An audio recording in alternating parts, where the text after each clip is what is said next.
Gospel. Praise to you, Lord Jesus Christ. Please be seated.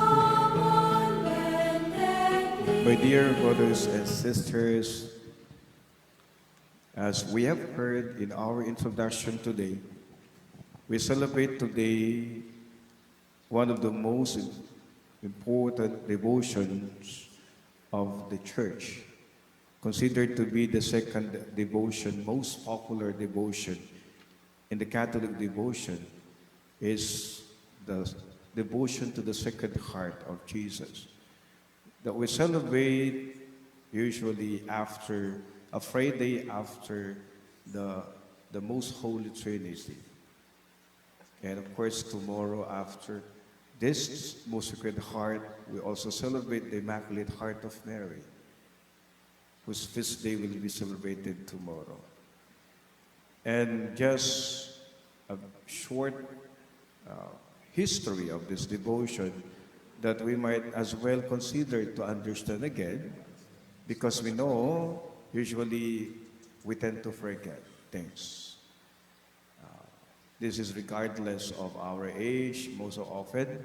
Sometimes we have to remind again.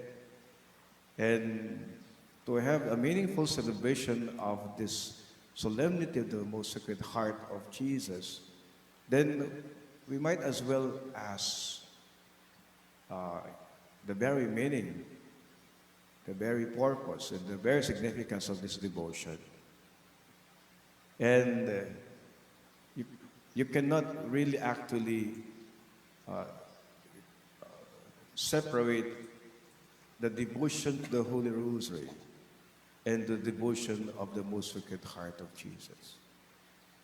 For the very reason that the first devotion that most of Catholics we love to, or we have been used to, and we have drawn to pray is the Holy Rosary. Amen.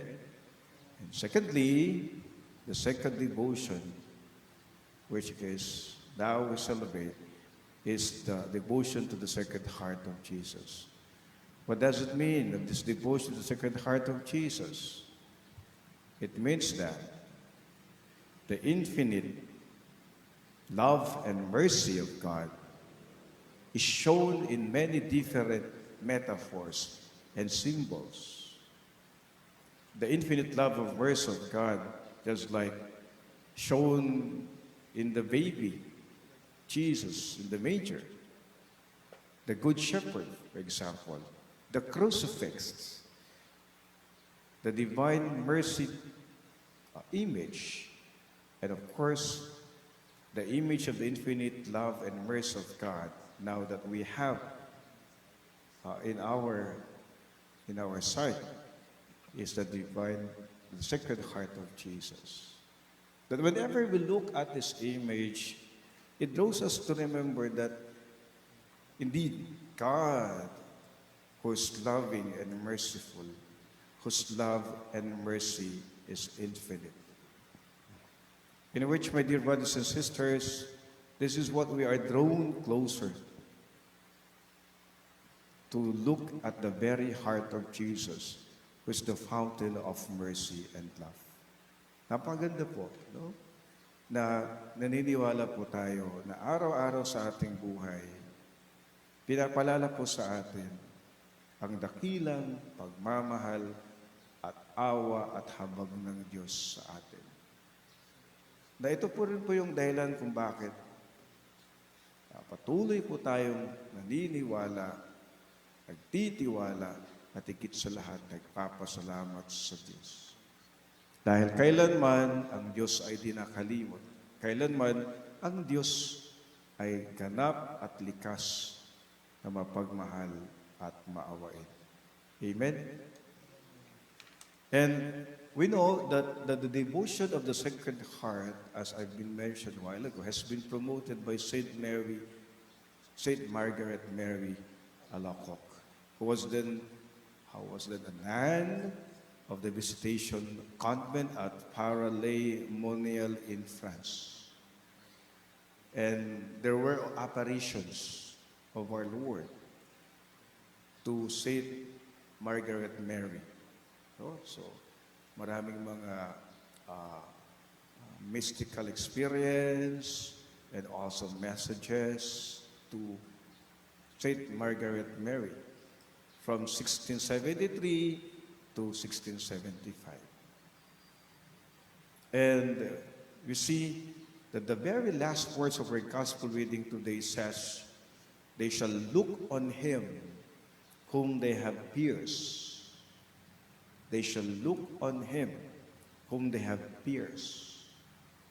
I think this particular words is taken from the very image that when they soaked the sponge into the vinegar wine, and when Jesus said, "I am thirsty," so they tried to put on this wine on a sponge on his lips, and after which Jesus expired. And he said, "Into your hands I commit my spirit." And they pierced his side, and from there flowed out the fountain of mercy, in which we believe always that we always go to Jesus, for he is the fountain of mercy and of love. So this is actually the foundation of the whole tradition of the devotion to the Divine Heart of Jesus. So titignan po natin ang kanyang banal na puso, ay siya po is the source of the blessings and graces that we need. And secondly, why we always find this devotion very significant and meaningful to us. Dahil nga po, so, ang tao nagbabago. Ang tao nagkakaroon ng pusong bato. Amen? Ang tao nagkakaroon ng walang pakialam, insensitive. Ang tao minsan nakakalimot at hindi nagiging mabait. Amen? Ang tao minsan hindi nagiging tapat sa kanyang pangako. So there is always what we call cruelty. There is always terrorism. There is always injustices. There are always acts of greediness, impurity. And these are the things that would really make our hearts so stoned, insensitive.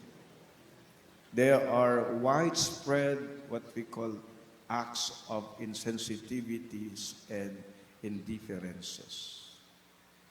That is why we need again, kung titignan po natin ngayon, parang ito ang araw ng transplant ng puso. The Most Sacred Heart of Jesus is a day of heart transplant. Why? Because kailangan natin ulit palitan ang puso natin. Amen? Dahil kung titignan mo yung puso mo, ang puso ko nagdurugo. Ang puso ko umiiyak. Ang puso ko naninikip. Ang puso ko napakatigas. In which, in reality, ito po yung pagkakataon uli. Patignan natin ulit dahil kakating kita. We are praying that God will soften our heart again.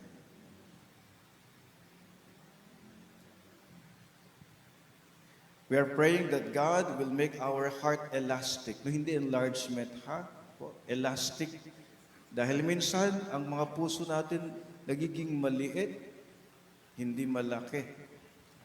Hindi naman sa enlargements of the heart ang sinasabi dito. But I think when our heart is becoming too small, para bang wala nang puwang ang pagiging mabait at pagiging mapang-unawa sa kapwa.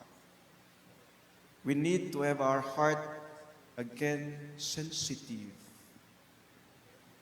And you see, the very words of our readings today from Ezekiel, I will give them a new heart and put a new spirit within them.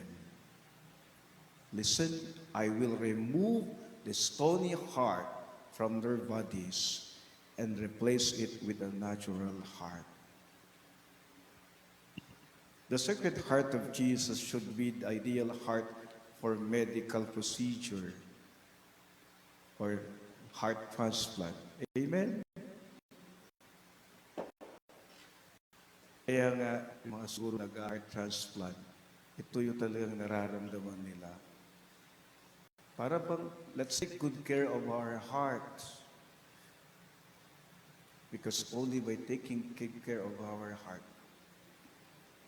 when we learn to love, when we learn to be caring, when we learn to be merciful, when we learn to be kind, and most especially when we learn to be loving.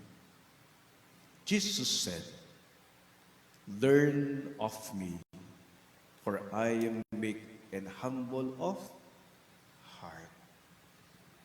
And this is the invitation to love again on this solemnity of the Sacred Heart. And what does Jesus is telling to us?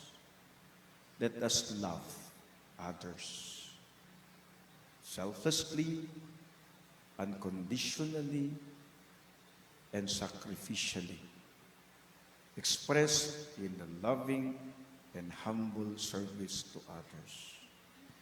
This is what we are praying, that on this solemnity of the Most Sacred Heart of Jesus, may we have the heart of Jesus. Amen. Please stand.